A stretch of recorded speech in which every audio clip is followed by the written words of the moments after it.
The IWC strikes again. Yes, folks, they are pissed off. They are livid. They are bitching left and right, showing their red ass. You know, I swear to God, there are a large portion of the IWC who I truly believe spend their entire days parked on their lazy boys with their cell phone or laptop in their hands, and all they do is surf social media, surf the dirt sheets, and check out YouTube channels about wrestling, looking diligently for something to piss and moan about.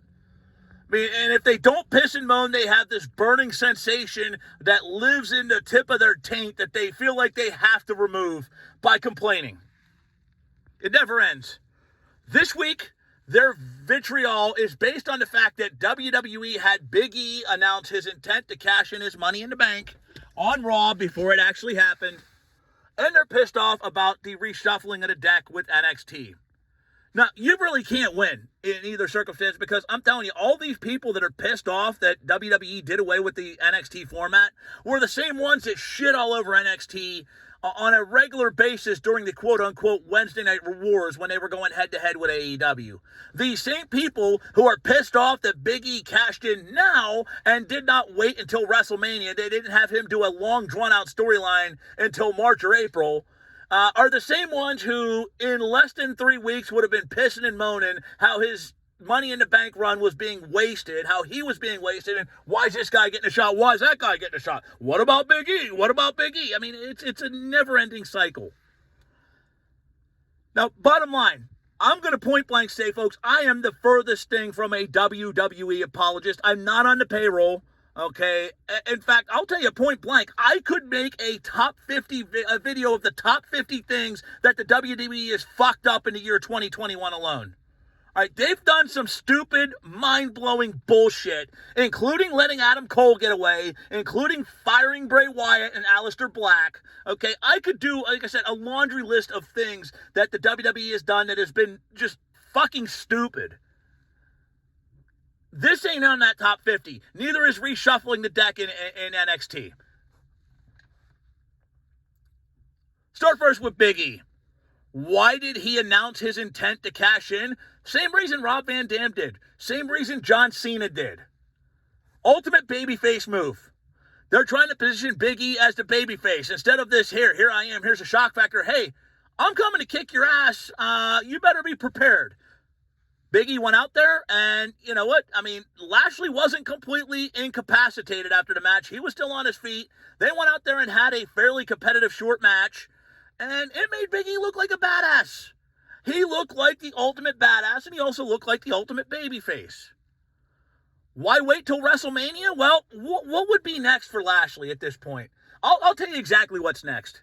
A rematch with Bill Goldberg, and God forbid a replication of what happened to The Fiend and Kevin Owens, where Goldberg comes in there and blows through these guys in less than 2 minutes, and those people are never the same. Let me tell you the truth, folks. I would rather get fucking jerked off by a woman with those long acrylic metallic nails and have my cock and balls scratched raw than see Bill Goldberg ever have a WWE Heavyweight Champion or Universal Championship ever again. The last thing I wanted was Bobby Lashley to go out there and get blown through in less than 3 minutes because, you know, they had nothing else to do and had no other plans. At least this puts a stop to that. And let me tell you, if they do Big E right, this man is a moneymaker. And he's only 35 years old. I mean, he's got a lot of years left in that tank. Keep in mind, Bobby Lashley's 46. Just had a very successful title reign. Big E's 35. Big E is a homegrown guy. How's that for crazy? Big E is somebody they actually developed. My God. But if this is going to succeed, they have to do it right. They cannot just have this be another moment. And that's a big problem that WWE has had. They go for the moments. They listen to all the people that were wrapped up in Kofi Mania, and they gave Kofi a moment, and it was a tremendous moment. No questions asked. It was an amazing WrestleMania moment that we will talk about forever. But that's all it was, a moment.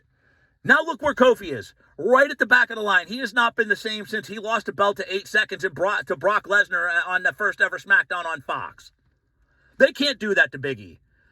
They've got to do it right. And I'll tell you what they should do. And this will piss people off, I guarantee it. But what they need to do is they need to have Kofi and Xavier Woods turn on him and join Lashley in the Reformed Hurt Business. I know, oh, you can't split the New Day. Why? Oh, it's the same shit they said about Kofi Kingston. Yet I guarantee you if they split the New Day then, even though Big E got hurt, they could have told that story for a period of time. They could have really done something with it, and it would have given Kofi some life as a main eventer. You split the New Day, you have these guys join the Hurt Business, even if they're working incognito, even if it's a big giant ruse in the end. It gives them something. It makes this guy have a legitimate main event feud that people will care about, and it will keep him at the top for a while to when he inevitably does lose the belt. It's going to mean something, and he will be still positioned to carry on. You got to plan for life after, man. And when people win titles to eventually lose them, and you've got to plan for what's next after he loses the belt. I want to see Big E stick around the main event scene. I think he's got everything you possibly could ask for in a superstar. He's got the look. He's damn good in the ring. He's exceptional on the mic. People get behind his character. You know, he's got it all. Run with it. Give this guy the bell and let him run with it. Make him that guy, not just a guy. And this is step one in doing that. Now, moving on to NXT. Look, I loved NXT the way it was. I really sincerely did. I was fond of it. I thought it was, I never called it developmental because a promotion that had, as much proven talent as they did they weren't developmental. They were basically the C brand. And that C brand was putting on better fucking shows than the A and B brand. I mean, those takeovers were blowing anything the WWE did out of the water.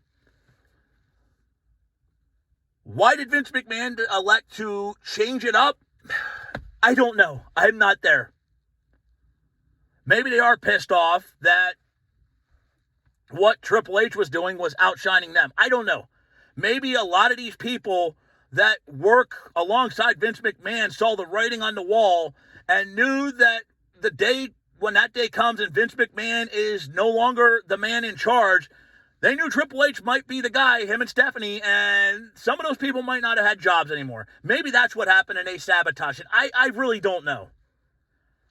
What I can tell you, though, is I don't think that this new NXT is this unmitigated, shitty disaster that everybody says it's going to be. Already right off the bat, I'm looking at a couple of guys that they introduced last night or reintroduced in the case of Cal Bloom that could have legitimate long-term futures. Parker Boudreaux or Harland, I guess he's being called now, that guy's got that it factor. He has that big-time it factor, and if he takes to pro wrestling like I think he's going to, big things are coming for him. Bronson Rechsteiner, or what are they calling him now? Braun Breaker, Braun Blaster. They were going to call him Rechsteiner. They should have left that the fuck alone because Braun Breaker, whatever, but it's a name. If we can get used to The Rock, we can get used to Braun Breaker. But nonetheless, he already looks like he's got that it factor to him, and he's less than a year into the business. But he looks composed. He looks, looks like he can hold his own in there. He certainly got the look. I mean, this guy looks like a spitting image of his father. And he sounds just like his uncle. The pedigree's there. You got Cal Bloom, the son of the Wayne Bloom, formerly of the Beverly Brothers, now being referred to, I think, as Von Wagner.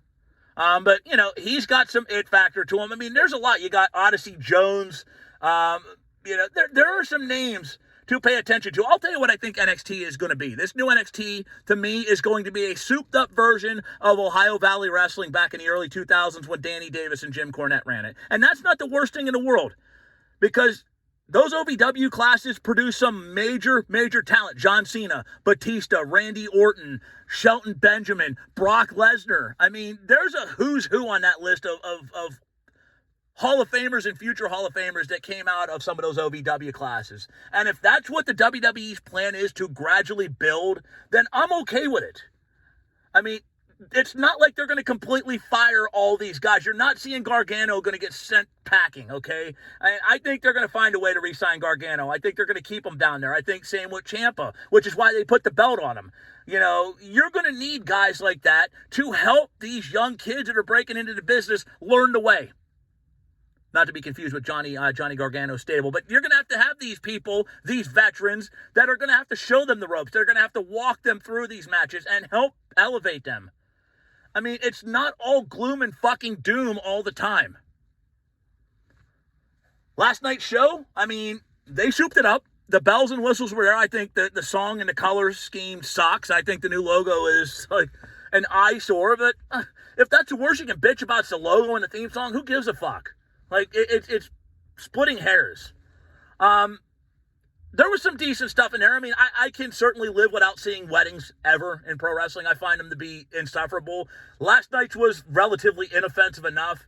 There was no bullshit shenanigans that, you were waiting to see happen. There was no inadvertent split, which seems to happen. I mean, every time there's a wrestling wedding, it ends badly most of the time. I mean, if you have a wedding or a pregnancy, it's going to be a fuck up in the end. This one was fairly inoffensive. It sort of broke the mold. The biggest thing was Dexter Lumis said his first words.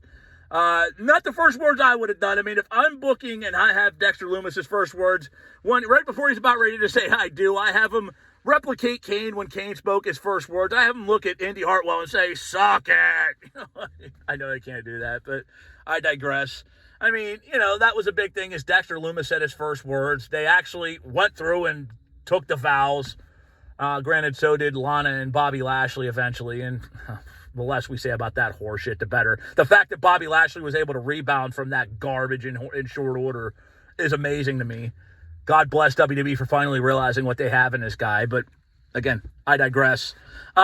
What becomes of Dexter Lumis and Indy Hartwell, I don't know, and I'd be lying if I said I give a shit. This storyline does nothing for me. If it does something for you, the people like it, hey, more power. Not for me. But putting the belt on Ciampa, the wise move. I know Pete Dunne, you couldn't have done wrong with that if you'd have put it on Dunne, but with his contract status still very much in the air, I also see why the WWE didn't do it. Last thing they want to do is wind up with even more egg on their face. It's bad enough that Dunn's contract is coming up and they don't have him locked down long-term yet. Should have never reached this point, just like it shouldn't have with Adam Cole. But until he signs a deal, I see why the WWE is not going to put the belt on him, because the last thing they want is to put the belt on him to sign with AEW or somewhere else, and then they look even worse. So Ciampa was the right move. He will do fine in helping guys like, and it looks like Braun Breaker's going to be next in line. He'll do great in helping walk him through the A's, the B's, the C's, the D's, and the E's. Not a bad thing. They elevated some young talent last night. You could tell who they're going to give the strap the rocket ship to on NXT and who they're not. But, it wasn't terrible. Wasn't the worst I've ever seen. If you're expecting it to be the NXT of old, it's not. It's not going to be that. Those days are done. But if you come into this with an open mind and see what it is they're trying to do, and that is build for the future, you might be pleasantly surprised. I mean, they've got some guys there that I think have that it factor. Like I said, I think Braun Breaker is, Rechstein or whatever the fuck his name is. I think he's a guy that you can pay attention to as a future player for the long term, and he's in his 20s. Obviously, Gable Steveson, who just won an Olympic gold medal in wrestling at this summer. I mean, he's one that's got a huge future. Odyssey Jones, another guy with a monster future. I think he is a more agile Mark Henry, and that's not a terrible thing. Parker Boudreaux or Harland, I guess he's being called now. Another one. I mean, an authority no less than Paul Heyman said this guy's got it. The next big thing. There's some names to pay attention to. You're going to see a John Cena, Batista, and others come out. You're going to see a Randy Orton come out of this class. I'm not saying they're going to be on that level, but you're going to see the next generation come out of this. And WWE needs that. They need to start putting an eye for the future, for the long-term future. Because the biggest thing they failed at this year is their over-reliance on the old guard, the true and through. I mean, SummerSlam, you had fucking Bill Goldberg wrestling for one heavyweight title and John Cena the other one. You should never be at the point where you're relying on not even part-timers, but the occasional stopper buys to pop ratings. And they're trying to build some of these younger talent to eventually get moved up to the main roster and take the ball and run with it. That's not a bad thing.